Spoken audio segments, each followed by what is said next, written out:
So much media, so little time. Who keeps track of it all? That would be me. This is Bob Andelman, and this is the Mr. Media Interview.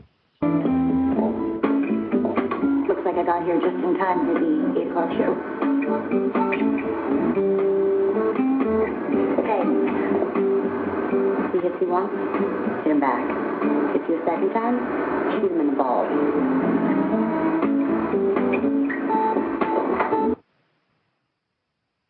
So the last thing we need in our house is another serial TV commitment. But then someone turned me on to, late, I know, Lifetime's Army Wives. I am so screwed. If you're already a fan of the first-year drama, you already know it's sort of like Desperate Housewives set on an army base. It's also the most successful series in the Lifetime cable channel's history. If you're not familiar with the show, check it out. We'll wait. Nah, just kidding. The series is based on Under the Sabers, the unwritten code of Army Wives, a book by Tanya Blank. It's full of sex, lies, booze, and bitches. And I mean that in a purely professional sense. Hell, it's even got a wife who isn't a wife at all, but a dude married to a woman who's a lieutenant colonel. All of which is a brief introduction to my guest, Katherine Fugate, the creator of Army Wives, which launches its second season on Lifetime on June 8th. Katherine is also the niece of TV legend Barbara Eden, star of I Dream of Jeannie and a few million grown-up men's fantasies. Katherine, welcome to Mr. Media. Thank you. Thanks for having me. What a great introduction. My pleasure. Which part are you laughing about? The men's fantasies? Well, the Barbara Eden, if I had a nickel. You know, it's the old if I had a nickel. I don't know how many men I've dated were trying to get to her, so it always makes me laugh. Oh, that's... No, is that true? She made an impact, didn't she? Yes, she did. She did. I'm actually going to ask you about her later, but I'm glad to know that that's an okay topic. What I was really concerned about was not mentioning Barbara so much as I'm hoping that you're not offended that I referred to some of your characters as bitches. Well, I think some of them refer to each other that way, so I suppose that's fair. Is it? It's interesting. I refer to my daughter periodically when I do interviews, and this is no exception. She's 11. She's at that point where she's learning that word gets tossed around for a lot of purposes. Is it at all challenging or difficult as a professional woman to use that in a program like this? And do you have any? Does it make you squirm at all to hear people on your own show refer to each other that way? No, I suppose it depends on the context, like anything. Sometimes people are worthy of that word. Other times it's gratuitous, so. I hear you. Well, what is the hardest part of portraying Army Wives on your show? The hardest part, I think for me, it's to get the authenticity, the balance of they are heroes as much as the soldiers. I mean, they have an incredible. What's the word I'm trying to look for? An incredible amount of pressure and responsibility put on them, equal to perhaps the soldier themselves. They're often raising an entire family for 18 months by themselves. They're worried every day, did their husband die or not? So you want to keep that integrity intact, what they go through, versus creating good melodrama, that makes the series work. So you never forget you're portraying real lives, real people, so you have a higher sense, as well as, you want it to be good and entertaining and honest and show all sides of any sort of enclosed enclave like Fort Marshall is. So you do have your bitches, and then you have your heroes and your honorable moral centers like Claudia Joy Holden on our show.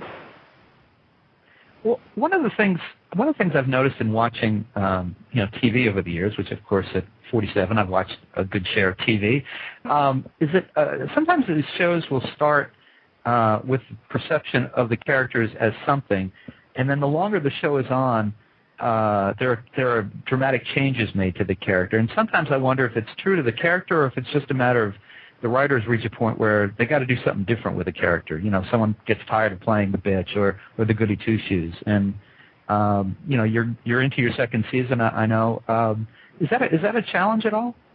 Well, I think that's a challenge for any writer with any longevity of a show.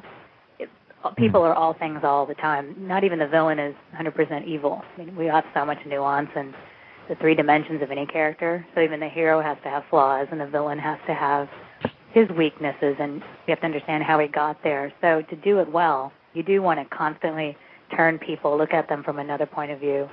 I mean, ultimately, the hero is the one that fails, makes a mistake, but gets up, and then the villain takes that. You know, it's where you go with the same mistake, the same flaw, is what determines, I think, a hero and a villain. So you want to continually show the flaws of all the people. I think when you get backed in a corner when you want to make people only one thing. Mm-hmm. So that's sort of an answer, but the idea is the challenge is always to keep them growing and changing. That feels organic, and I think for the audience, they can feel when it's being pushed because you've run out of ideas, versus when it's honest and that people are, we're a mess of all sorts of things. You know what? I want to pause for we're a very scene. No, it was a good answer. It's a good answer. I want to give out our phone number because I see there's a live web chat that accompanies the live interview, and I see that it's getting a little busy in there. So I want to give out our phone number and let people know that they can call in and ask you a question if they like. The number to call, if you're listening to us live on May 8th, is 646-595-3135. It's 3135. It is probably a toll call, so wherever you are, unless you're using Skype or some other secret government telephone service. So how did you discover, or how did Under the Sabers, the book by Tanya Blank, how did that land in your lap, so to speak? Well, actually, it came to me in the form of galleys, so it wasn't even published yet, and it came with a buck slip, just the name Deborah Spera, who is the president of production at Mark Gordon Company, and it had no other explanation. It came from my agents to my house. And I thought it was a film because I've basically been a film writer. Mm-hmm. So I read it thinking I was writing a movie and came in to meet her, pitched it as a movie, only to have her stop me and say, this is a TV show. I go, what? Because I hadn't created a TV show before. I don't think I would have been the first person to go to. There's a lot of people who have that under their belt. But she had read several scripts of mine and felt that they were all female-driven, and she felt that was a better match. So just kind of came really out of left field for me. Well, now let's not discount some of your TV experience. I mean, you did work on a pretty tough old broad named Xena, as I recall. Yeah, I did. But that was the only thing. The only thing I had done was Xena, and I'm very proud of that show. Actually, was really. It's been a very memorable experience working on it. So I definitely do female empowerment. Try to look at the women's point of view, get their voice right. Like I said, get the dimensions of women are complex creatures, aren't they? So you want to always be honor that complexity, and that's not always easy. So. Women are complex creatures. Wait a minute, I'm trying to absorb that. Women are complex creatures. I will admit that freely. All right.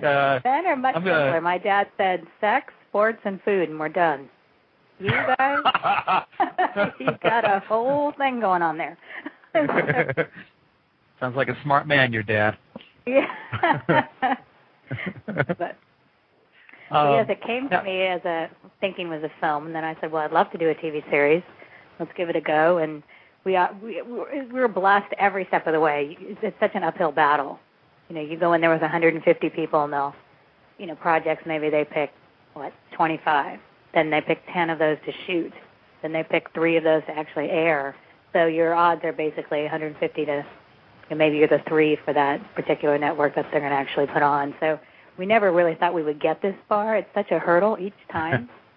And it's been such a blessing. And then you've got to worry about, will the audience actually turn on the channel and watch you? Such as yourself. Will they be interested? Will they care? Will they watch the next week? It's a never-ending challenge. Well, it was certainly a breakout year for cable series. Your show, Mad Men, Breaking Bad. I'm trying to think of something else. Well, I watched The Closer myself. I watched that. I watched Damages. I watched Saving Grace. So I really was a big fan of cable. And I used to watch 6 Feet Under, and I watched In Treatment. I kind of do cling to that. I think you have a better opportunity to get some nuance and some surprises. More there's definitely that middle ground that a lot of producers seem to be taking advantage of between what the networks do and then what like HBO and now Showtime is doing. That you don't have to have a series of 4-letter words or not that I'm against that. Lord knows I'm not against 4-letter words, but there is that middle ground, and people like yourself seem to be finding it and really mining it for quality material. Well, there's a gradation within cable. Like HBO and Showtime can get away with all the 4-letter words they want. We can't use one 4-letter word. So we can't. Well, I guess we can use damn and hell. We can't use shit. Am I allowed to say that? We can't use the S and the F word. We can't use those 4-letter words. Yes. So, where you could on HBO and Showtime, but we do have more opportunity, I think, on cable to be a little more of a niche show than you would on mainstream television. You better appeal to a much broader base. And Katherine, just for the record, you can tell us all of the words that you can't use on the show right here, right here on Mr. Media. Yeah, it's okay. Mr. Media, I'm allowed. Well, here on Standards and Practices, I'll get an email saying, can't say that word. Page 25, delete that word. Now, do you bring any personal experiences with military life to the show? Yes and no. I didn't grow up in a military home, which I think a lot of people expected, which made it a little more exciting for me in that when I read about it, I was so overwhelmed and taken back and really moved. I actually cried at one point in a couple of interviews about what the women and families give up and the sacrifices they make. I was really touched by it. At the same time, my uncle did serve in Vietnam, and since I didn't grow up in that particular household, but I would hear all the stories at Christmas and holidays and hear how he did everything. So I had a little bit of touch of it, but not entirely my own. So I think for me it's a perfect balance. I'm not jaded. I'm still open and excited, and really every story means a lot to me. And I'm very touched and thrilled to be a part of it. So I like it. I like exactly where I am. I have just enough experience to remember my uncle when I was 8 teaching me how to use chopsticks, saying this is what I learned in Vietnam, and putting him in my hand, and he was in his ACUs, and I have that memory so ingrained, and that's a nice memory to have. But I didn't grow up on a base or a post where I hear it's much harder. The life is much harder for a lot of people. My experience with it is all fairly peripheral. A girl I dated in college went off and joined the Army, and so I had a little touch of that when I showed up on base unexpectedly and I got a good taste of here's a good one. I left the base. My old car needed some oil, and I put it in, and apparently and then I left, and I'm taking off from the base. This is in the Carolinas somewhere, and I'm coming back, and I realize that there's some maniac tailing me, and has been for miles. And I pull over, and he gets out of the car, and there's like 5 people in the car. I hadn't thought about this in years. And he gets over, and he comes up to my car, and I'm not getting out of the car. And he says, were you just on such and such a base? I said, yes. He said, what? I said, yes, sir. He's in uniform, and I'm like, yes, sir. He said, did you just change your oil? I said, yes, sir. He said, well, you left the can of oil and the funnel next to your car. You need to go back to the base and clean that up. I said, my goodness. That was about 30 minutes and 30 miles ago. He says, I don't care. I'm going to follow you back there. So I'm looking back in the car, and I see his wife and kids, and they're just like looking anywhere but at him. And I thought, wow. Well, fortunately, I didn't follow that relationship into the military, although I did wind up marrying a 30-year colonel's daughter, but he was out of the military by then. Wow. Although we did have to call him Colonel for the rest of his life, now that I think about it. Coach. Well, I briefly did a movie on the NFL, and everybody's coach, even when they're no longer the coach, they're still called coach. Oh, absolutely. Hey, I coach middle school girls sports, and one of my favorite things about that is that over the years, the kids, even though they're years out of your range, they see you on the street in the store, and they still call you coach. So I can appreciate that to a degree. That's a great. Let's talk a little bit about each of your main characters, if you don't mind. Okay. And maybe you can tell us a little bit about where they've been and kind of where they're going. Why don't we start with Pamela Moran? Okay. Pamela Moran. Well, when we met her, she was a sergeant's wife, and then her husband Chase was inducted into Delta Force, which is actually a special op. And so that put her in a whole new world that's sort of separate from the officer's wife. She's still an enlisted wife, but she's also so separated from them now, so she's going to go through what does that mean. And she got her radio show, so that gives her some life, and she's become sort of the messenger to the post, giving people inspiration. So she's got a great voice for it, actually. That's when you start writing for your actor.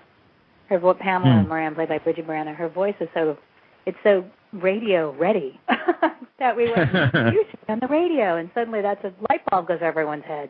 She should be on the radio. And the next day you're building a radio station on a set, and then suddenly you've got a radio show. So that's kind of, is that right? Yeah, there is a couple of Army wives who have their own radio show, and that inspired us, and I know that she's investigated them and listened to their shows to get it right. And the great thing about all the actors is they care so much about portraying their characters well, and they've all met sort of their doppelganger in real life, spent time with them to make sure it's authentic. So that's Pamela. Still has her 2 kids. Her husband, she has to deal with a husband who can't call her, has to disappear from time to time because of his job. He has no contact. He mean gone. He can leave, and you don't know if he's coming back in a week or 2 years, and he'll never be able to tell you either. So she certainly has the most enigmatic lifestyle of them all. At least the other ones will get a letter, they'll get an email. They'll be able to find out. They'll know when they're going to return. She has, she really has to live under that shadowy life. I like the moment with her where she gives birth to those kids that she's carrying as a surrogate, and they turn out to be African American. It was just like, what? I'm sorry, did I just see that? There were actually, I believe it was Newsweek, but a magazine just did a whole story on all the military wives becoming surrogates because it's a way to make money. You're looking for jobs at home because you're raising your kids at home, and or you have to get child care, and I think that's a new way they found. But ripped out of the headlines, as they say. That was quite a twist. And what about Denise Sherwood, who was played, of course, by Katherine Bell? Oh gosh, now who's more beautiful? We can talk about that up there at the Barbara Eden conversation. Is Katherine Bell? Yeah. Go ahead. You were going to reveal something tasty, and you took it back. Well, Katherine Bell's character certainly has a huge arc in that we started her a submissive, sort of traditional military wife, much of the throwback, and we've been watching her change and grow and come into her own. So her story is much like Kate Chopin's awakening. She's becoming her own person, stepping into her own light, realizing who she is, and she's not a wife, not a mother. I think it's a lovely arc for a lot of women that age, in mid-30s, suddenly stepping down and going, her son's gone, husband's gone a lot, like what's she going to do with her life now? So it's actually one of my favorites because every episode has momentum to see more and more growth, more and more awareness, more blossoming. Come on, let's go. Hit me like that again, I'm going to deck you. I don't know why I ever agreed to this. Because you know, deep down, that you need to kick some ass. So, come on, let's see what you got. Okay. Come on. Oh! You almost hit me. If I wanted to hit you, I would have hit you. Keep your hands up. Now that I got your attention, let's see what you got. Come on, give it to me. No, I need it snap. You got to snap. Now, come on, give it to me. Let's go. Come on. Go. Better. Yes. How come you're so good at this? Because when my first husband hit me, it broke my heart. And I swore I'd never let anyone hurt me like that again. That's why I started to box. I know what it feels like to lose a part of yourself when someone hits you. Okay, so that was Roxy teaching Katherine Bell's character Denise how to box. And I think before we were so rudely technically interrupted, there was some comment about the beautiful co-stars. And I was going to say, before we started talking today, I was trying to decide if I was going to say anything about Katherine Bell and Kim Delaney in particular, who appealed to me, I guess, because of my generation. But I think if I was 10 or 15 years younger, it would probably be Sally Pressman, I'm guessing. They all have their appeal, let's put it that way. That's a good ensemble. Absolutely. So they definitely. I was going to say, tell us about Kim Delaney's character, Claudia. Okay, Kim plays the now Brigadier General's wife. So what she's experiencing, she's basically the moral center for the show. Everyone comes to her for advice, for counsel. She's certainly she's an educated woman from Harvard, and she's trying to run, be the inspiration for the Post, how people should live, how they should treat each other. And she definitely steps outside of what's expected for her rank or her position based on her husband's rank. But what she's going to come to learn as a Brigadier General's wife is that this set of friends she has, it's very atypical for all these men and Roland as a man, all these women and this man, to spend time together. They're all different ranks. Some are enlisted wives, some are officers' wives.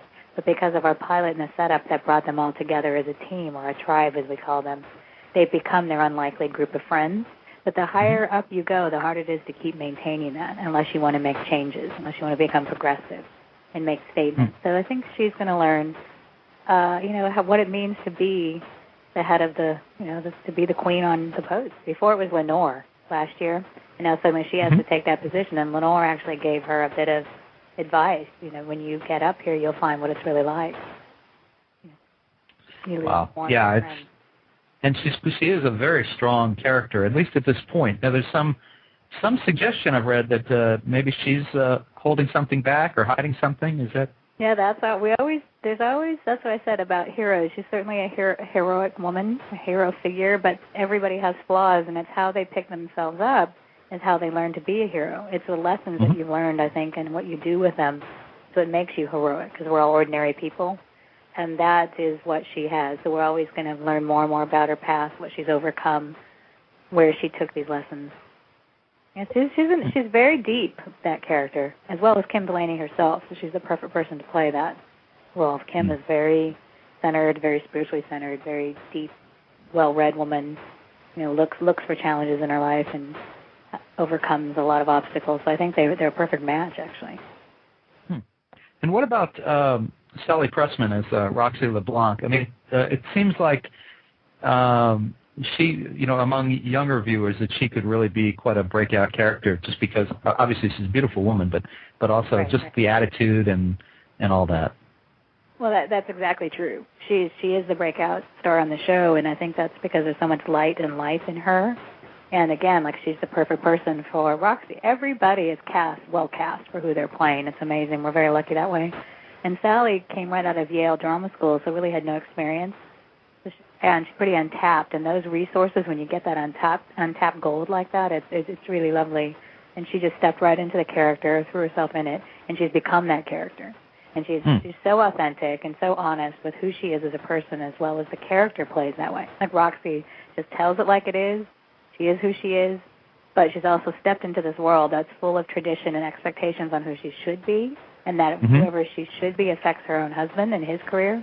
So she's got a real fine balance there. How much can I give up of who I am versus to match and, to fit into this world? And certainly she's also the eyes of the military world for all of us civilians who don't know. We see everything through her. Everyone else has been there. They're used to the acronyms. They're used to the structure, the discipline and the rank of the Army, but she's not used to any of it. She's from Lamar in Alabama. So the last thing she cares about is almost your story is, you mean I can't leave my bike on the lawn? I can't leave my oil can by my car? She's that person. So the whole thing is mind-boggling to her, and that's what we need, that eyes into the world for the viewer who isn't in the military. And anyone who is, I think they can look back on that fondly and go, oh, I remember when I did that. I saluted indoors. I called someone by the wrong name. Things like that. There's a great moment where she, very early on, I guess this is in the pilot, she's at a dinner, she's at a table with her new husband, and a commanding officer, I guess, comes over, and the husband immediately stands up and jumps to attention. She does the same thing, and she salutes, and he gives her this funny look, and she says, I guess I'm not supposed to do that, huh? Yeah. That's sort of her role for us, is to constantly remind you how mannered and specific the military is. I mean, most of us will drive right by those posts of any army post or a military base and think, oh, I wonder what goes on there. Well, she's our eyes into that world. What goes on behind those gates is Roxy or Sally will show you that far more than everybody else. So, she's a great character. You're right. Everyone truly, truly admires, what she does and what she brings to the show. So we're lucky to have her, I think. Now, what about the character who's a wife but not a wife? Kind of the Bill Clinton if Hillary Clinton was elected character. That would be right. I mean, Roland Burton, right? He's first of all, Sterling and Wendy, who play Roland and Joan, are such a beautiful couple together. If you ever see them, it's almost like watching a theater play when they act. They're such great actors, and both of them are very atypical in that, you're right, you have a military wife who happens to be a man. That's certainly representative of the progressive army where we are now. That's new. And then you have an African-American woman who's risen to lieutenant colonel against all the odds, and she's commanding basically mostly men and insisting that she has their respect because of what she does and how she shows up for her job. So both of them are pretty atypical for the show. And they're being African-American on top of that. They both come up to me and said it's such a great opportunity to play a well-mannered, educated person, and I didn't even have that perspective until they said it to me, because they said basically I go on auditions and I'm a gangster. I'm in prison. So, and that was a new perspective too. I mean, that's the beauty of the show, is everyone's offering a new perspective based on the character they play, the person they are. Like Terry Serpico plays Frank, is a military son. His father was in the military. So oddly, his father was named Frank. So he feels very specific. So he brings a lot. This is what it was like growing up. This is what I dealt with. So we're really lucky with the whole cast. But specifically, the character of Roland, what's interesting for him is he is kind of caught in two worlds himself. He's not a woman, so there's only a certain amount of things he can do with the wives, certain conversations he can engage in, because then he will become very male. But he's also not a soldier. So when all the men are running around and they have, such a male life on there, if they're doing their PT, if they're having their conversations, he doesn't quite fit in with them either, because he's not a soldier. He's not in the military. He doesn't have that language down. He's a psychologist or a psychiatrist. And in this sense, the biggest challenge for him is, where does he fit in? Where does he belong? It's hard if you really think about it. No, it's a very well drawn character, and I like that he is involved in the women. I imagine there'll be the storylines about times at which he does not fit in and does not have a place with them. You have to draw the line too. Yeah, when you suddenly become a woman and a man versus when you're an army wife and a soldier. And when is that?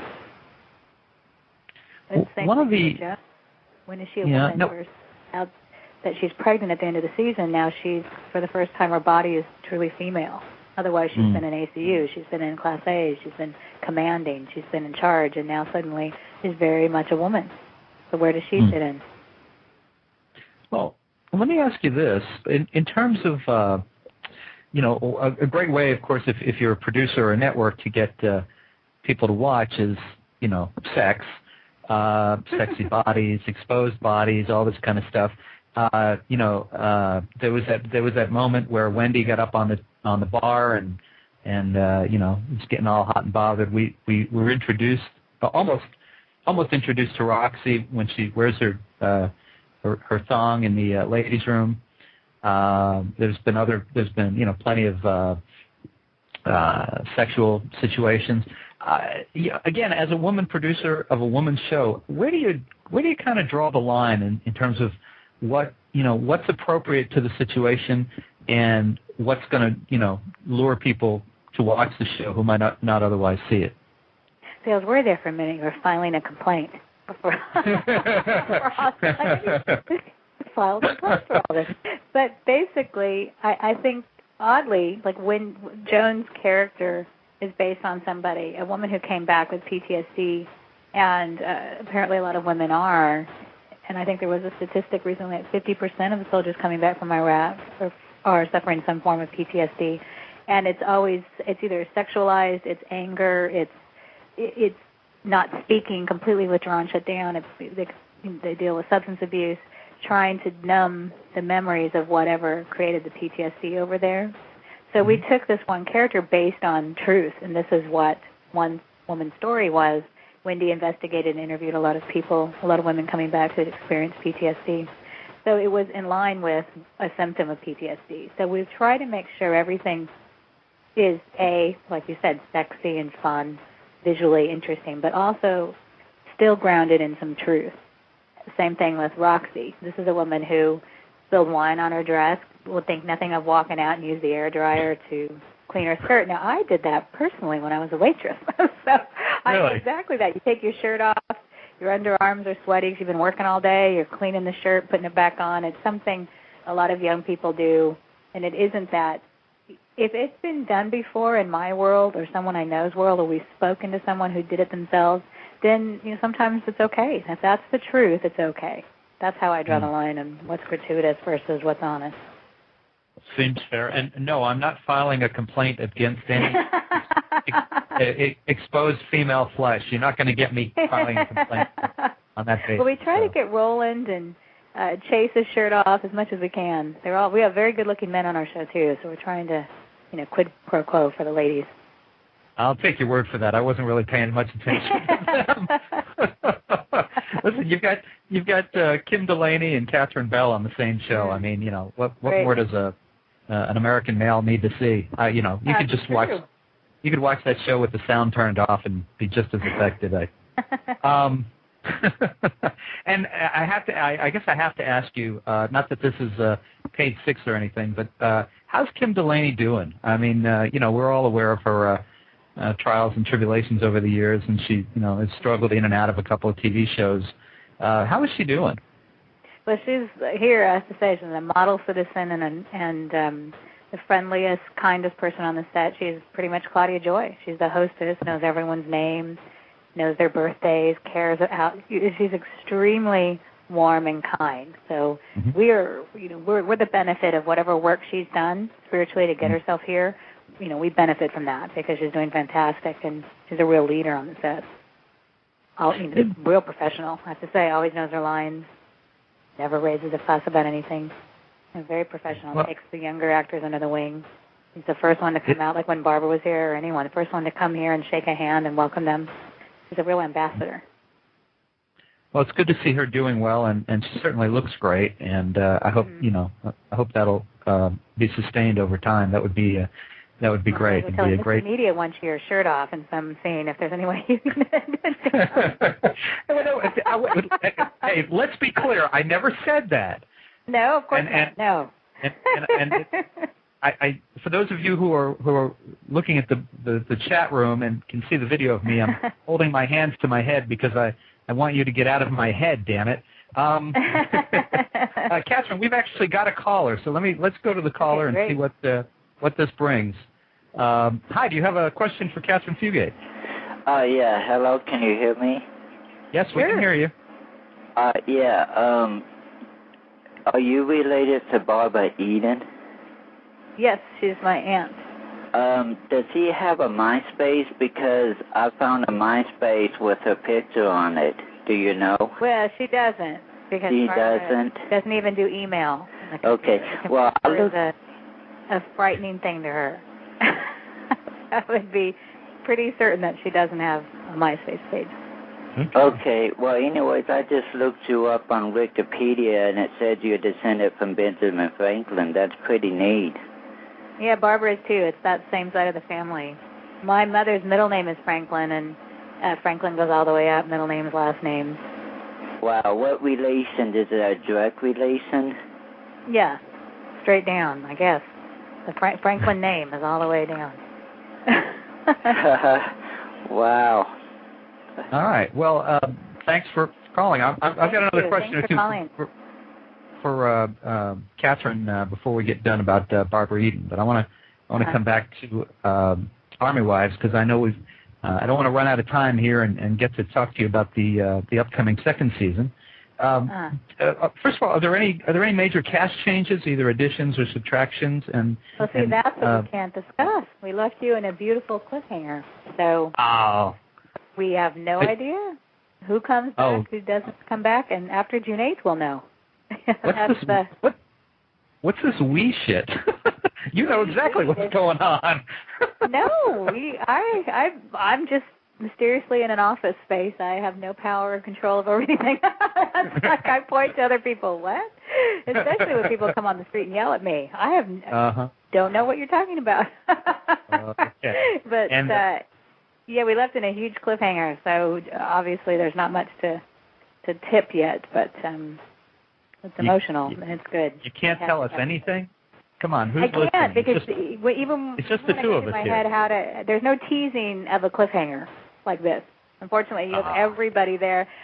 Pamela Moran lives. How's that? Because she's not in that. She's not that far. So the fans of Pamela Moran should be feeling pretty good. All right. Well, that's fans of Joan Burton. It's the Pamela and Joan show, season 2. Those two are pretty safe because you have Trevor, you have Chase, and Frank are deployed. You know, really, you have Michael Holden, Pamela Moran, and Joan. So it's Pamela and Joan and their friend Mike, season 2. Oh boy. Well, can you? Now I'm sure you know the answer to this. How far into the new season are you? Well, we're at shooting episode 4 right now. So because of the writer's strike, you know, everyone's in a big push to get done, and we start our first episode June 8th, and we're going all the way up to I think the end of November, and we have 19 episodes this year rather than 13, so we'll have more time to really, you know, get into some meat of the stories rather than rushing them. The good and the bad of cable when you have 13 episodes is you hurry because you only have 13. You have to start something and conclude it pretty quickly. When you have 19, you get a little breathing room, so that'll be fun. 19 episodes, 15 to go. That sounds like plenty of time to get Kim Delaney out of her. Oh, never mind.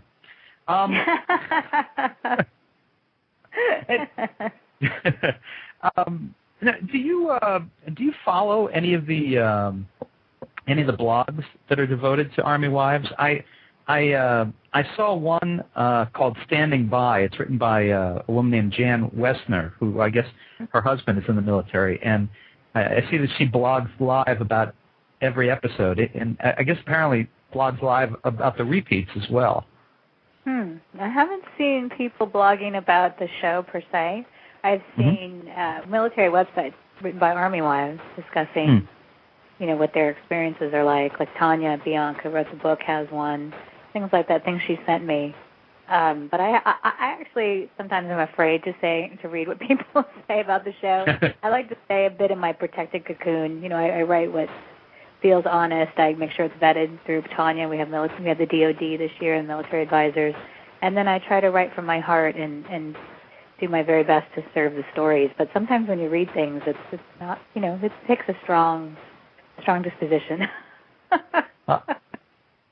I think in TV Guide there was something this past week, and I'm sorry I can't think of what show they were referring to, but they were saying that maybe it's Lost, but they were talking about that there's a danger these days because the internet is so interactive that for creators of some shows that are so that really involve their viewers so much that if they start reading the comments and thinking about it, it has the potential to affect the direction that the show might have otherwise gone. Well, it does. I think I know a lot of creators and a lot of people say just what you say. They can be overly affected, under-affected. I think there's a fine line. We definitely get reports back from the studio saying these characters, these storylines did better, these characters did better or worse. And we do get a general sense, but I think when you read them yourself, there's so much that goes into making a television show, and I think sometimes the purer you can stay when you're sitting down in front of your computer, you're probably better off. Otherwise, if you start second-guessing yourself, I think that strictly from a writer's perspective, you second-guess yourself, you're in trouble. You sit down. You will veer off where you should go. You will veer. It's like when people try to write for the market. They try to write what they think will sell. You know, they forget that what works is when it's honest, emotional, and real and from your heart. So that worries me to read too much. What's the stupidest network note that you've gotten on this show, and then what's the smartest? On this show, oh my goodness, I don't know if I should touch that with the 50.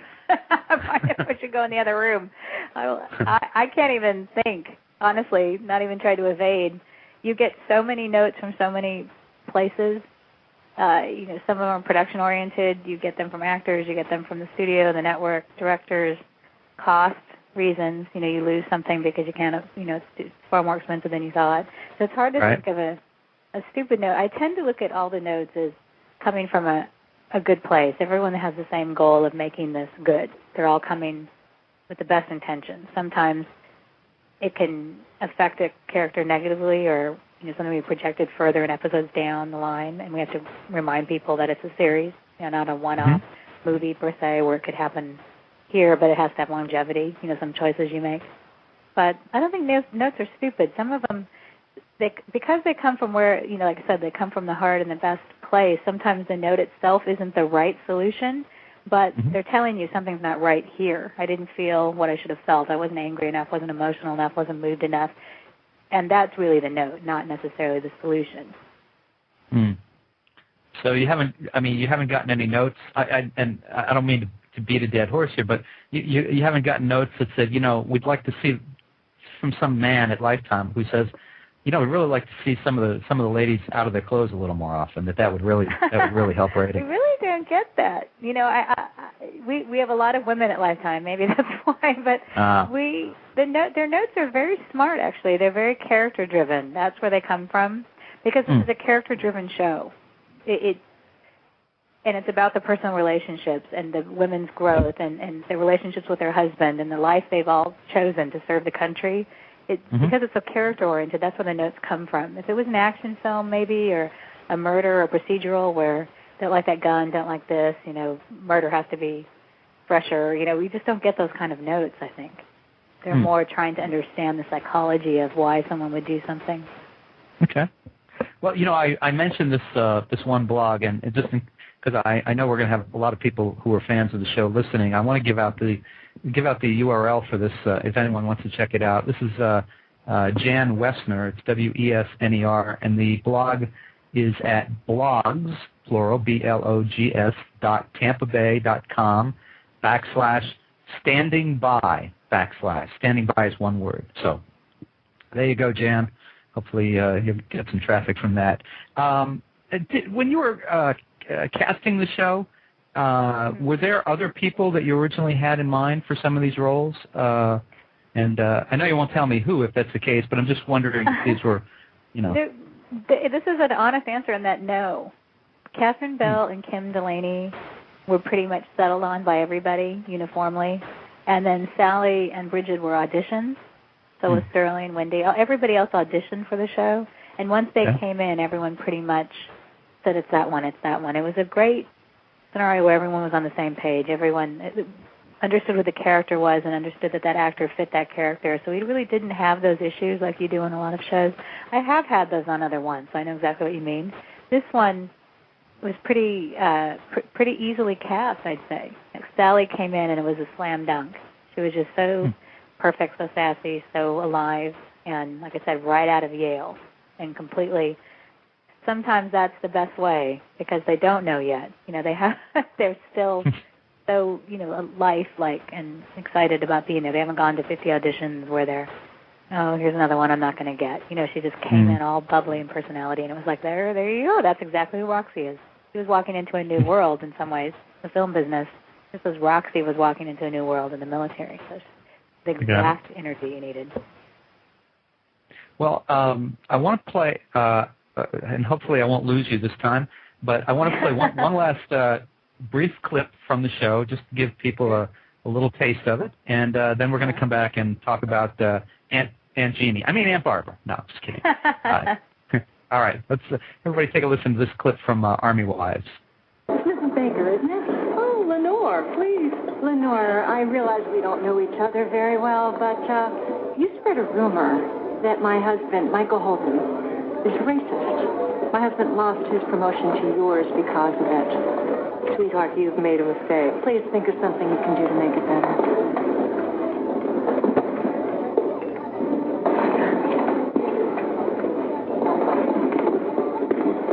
Claudia Joy, what did you just say to the Brigadier General's wife?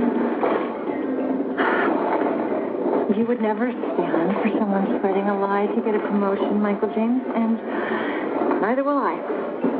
You know there'll be consequences. I can handle Lenore Baker. We'll get some pie. Yeah, and I love that. That was great. So, and I'm gonna ask you this, and if I've missed this, I apologize because I have not seen every episode yet. But is there any chance that your Aunt Barbara will make an appearance on the show if she hasn't already? She has. Oh, you picked the right clip because Lenore Baker, who's played by Rhoda Griffiths, is a fantastic woman, fantastic lady. She, Barbara is, Lenore is over Claudia Joy in Ray. So Barbara comes in with Robert Forster playing her husband and puts Lenore out of commission so that Claudia Joy ascends the throne. So she ends up being, it's a very cat and mouse sort of intrigue episode where Barbara sets a trap, catches Lenore, exposes her, and she's off the base. So she did. Wow. She shot a gun, played opposite Kim a lot, befriended her. She did a great, great job, and we're hoping to bring her back. She had so much fun, and everyone had fun seeing her. So. Well, I like I said, I haven't seen every episode yet, but I've seen several. 11, I think, episode 111, very toward the end of the season. So you'd have to well, it just seemed it just seemed like knowing the relationship you have there, she seemed like such a natural for that show. So it's good, and maybe she'll be back. That would be great. And actually, I have to say, with the web chat that goes alongside the Mr. Media interview, one of our listeners has sent me a note saying, Mr. Media, you have to rub the genie lamp for Barbara to come on your show. So, well, she wants to do interviews, so I'm sure that's possible. Well, if you'd like to pass on the invitation, we'd love to have her. I have a feeling there'd be more than a few people who'd like to talk to her. And actually, you know what? I had, oh my God, I'm going to embarrass myself because I can't think of the poor guy's name right now. He played the soup Nazi on Seinfeld, Larry. Oh, gosh, Larry. He's a friend of hers. He did The Odd Couple with Barbara. They toured. That's what I was going to say. Yeah, he was telling me all these wonderful stories about how great she was to work with and how they had such a good time. So, you know, sure, go ahead. Yeah, pass that on. We'd love to have her on. We can make those requests. Well, and along that line, I wanted to ask you. I mean, I don't know how old you are, Katherine, but I wondered if you were old enough to have experienced her at her greatest point of fame and. Well, I was born when the first year of the show when it got aired. Oh. So it was only retroactively, like it was on and off when I was very young. So I didn't have the height of the show when it aired, but I certainly became quickly aware the longevity of that show and how much it moved people and meant to them. And it was such a positive show, and it gave people such a break in life, is what I keep hearing. When we go somewhere, even to this day, she walks in and you see, like you said, grown men. They suddenly just become very young in their face. They're so happy. She played a character that brought people a sense of happiness and light to their lives. And I really love her. And she knows, she's so grateful, and she knows what she's done. She knows she's done a good thing. She loves that she was a part of it. And you watch people's face transform when they see her because it throws them back to their childhood and happy times. And so I'm certainly aware of how much Jeannie has meant to people, but the actual time when it was airing, I was too young. Well, I was house full of Jeannie memorabilia. You could there's the bottle, the dress, and props, things like that. So. Oh, how cool! How cool! Yeah, I sometimes wonder if my affection for the American space program is because I can remember. Because I can remember when we landed on the moon, and I guess I was 9, or if it was all those episodes of I Dream of Jeannie leading up to then, because I am old enough to have watched in prime time. It was a great, great show. I mean, I have them all. My daughter, I have a 1.5-year-old daughter, and I have them for her on DVD, and so I can introduce her to them. And we did, what was funny is we went to, like Nickelodeon, TV Land had an event where they had Barbara sort of in a Jeopardy setup with 2 fans, and then the host was asking questions about the show, and Barbara couldn't answer one of them, and the fans could answer everything because she said it's like when you're doing a show here, you're doing 3 and 4 episodes at once, and you're constantly you're looping, you're doing a table read, you're acting in this one, you're getting costumes for that one, you come in after post for that, and it's hard to keep them all track and remember everything because everything's so out of sequence. Even the episode you're shooting is out of sequence. So it's hard to keep it all straight. And she was every time couldn't hit the buzzer, and the people outplayed her. I think she had 0, and it was a very funny moment for her. And she looked at me like, "Hey, where's some help here? Give me some answers." So it was a funny day for us. She didn't pull a William Shatner and tell them all to get a life and leave her alone. I know, but the thing that Barbara is, she's an extremely gracious woman, extremely articulate. Again, very well read. She reads books, goes through books like crazy. Half the time we shop, it's to get books, and she'll buy huge piles. And she loves biographies, history, anything. She just really voracious appetite for knowledge, and extremely polite and gracious and kind. So if someone were to walk up to her, she's always grateful that she did something for their life. She never has that, I'm over it. She never will be. And that's what makes her, in a sense, very heroic. Is she's happy for what she contributed to the world and grateful. Oh, that's great. That's really great. I'll tell you one story about Barbara that cracked me up. It just happened not too long ago. We were at Costco. So first of all, you have to picture us at Costco. It's a very exciting trip for her. She loves Costco. And we're pushing our cart, and we're hurrying because she always has a list, and she has almost like a map of the Costco itself. Everything's in order. She knows exactly where she's going, which aisle. She's not as careful a shopper. Will go down every aisle like I do. She's focused. It's like plan, execute, go. And we get in, we shop, and we came around a corner, and she ran her cart into Samuel L. Jackson, the actor, and both of them looked at each other and had this same look on their face, like, "Oh my God!" He goes, "It's Barbara Eden." She goes, "It's Sam Jackson." I mean, they were extremely excited. They'd never met before, and the level of, I'm such a huge fan. They were talking on top of each other, and I'll never forget thinking, isn't that lovely? Right there, two very talented people, extremely well thought of, and here they are, very excited to see each other. And so. Oh my God! And did anyone get a picture of that? That would have been great. No, but it was such an odd thing in Costco. If you can just keep it, the whole thing was very. I just stood back, wishing I had a camera, saying that was such a nice moment. Oh, that is a great moment. Yeah, that's very nice of you to share that with us too. I appreciate that. So as we wind down, when we started talking, you mentioned that it was kind of odd for this show to come to you, the idea of the show, because you had done most of your work in film. Is the show pretty much occupying all of your time now, or you still have some film stuff? Or no, I don't even think I have sleep time. It is it's a nonstop sprint. There's no lull. It's 7 days a week, and then again I have a child, and it's my whole life is the show and my child. The show and my child. I can't even watch shows I love. I don't remember the last time I read a newspaper. It pretty much you start and you're on full throttle until you're done.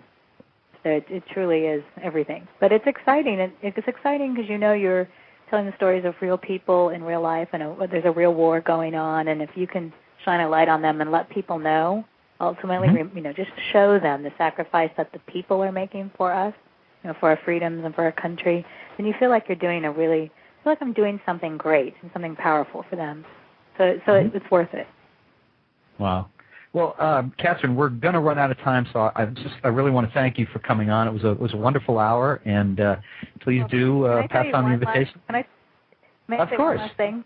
I want to pronounce my name properly for all of America. Thank you. There's, how there's Brett Favre, which is spelled Favre, which I love. Yeah. It's Favre. Well, he's from Louisiana, the quarterback, and my family roots, I'm French on my father's side, and we're from Louisiana, and the pronunciation is Fugate, even though never get that from the spelling. But I've decided I'm going to make it my mission, like Brett Favre did, to get the Louisiana pronunciation of Cajun names out there. So Kartherine Fugate. There you go. That's my Kartherine Fugate. Yeah, it's you never guess it, would you?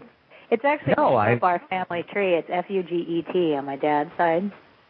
And oh my goodness! Well, 1953 that they changed the spelling but kept his pronunciation. I'm going to suggest that your publicist in the future put the correct pronouncer after your name when he sends out the material, and I'll talk to him about that myself. Okay. But, Mr. Media, is it Media? Media? Yeah. It's like Dr. Spagemin on 30 Rock. Well, I went out with Kim Delaney, who I would think would be pretty simple, and it was Miss Delaney. And I went, oh, well, there you go. You never know. Well, Katherine Fugate, thank you so much for being on the show. It was a great hour, and I'm looking forward to the start of season 2. Well, thank you. Thanks so much. Bye-bye. Bye-bye. All right, so you can find a DVD. Whoops. You can find a DVD of the first season of Army Wives, which is available for sale on the Mr. Media site or Amazon.com. You can also download individual episodes of the show from iTunes. Now, for dozens more celebrity or media newsmaker interviews, surf over to our main website, www.mrmedia.com. That's where you can listen to my previous conversations with Billy Bob Thornton, Cheryl Hines, Milo Ventimiglia, David Fury, Anna Gunn, Bill Prady, Stephan Pastis, and many others. You can also read full transcriptions there. And please think about writing an online review of Mr. Media or making Mr. Media one of your favorites, whether you listen on Blog Talk Radio, Blueberry, Zencast, or iTunes. And folks, especially if you can see me waving to you, thanks so much for listening today. I really appreciate your time and look forward to talking to you again. Bye, everybody.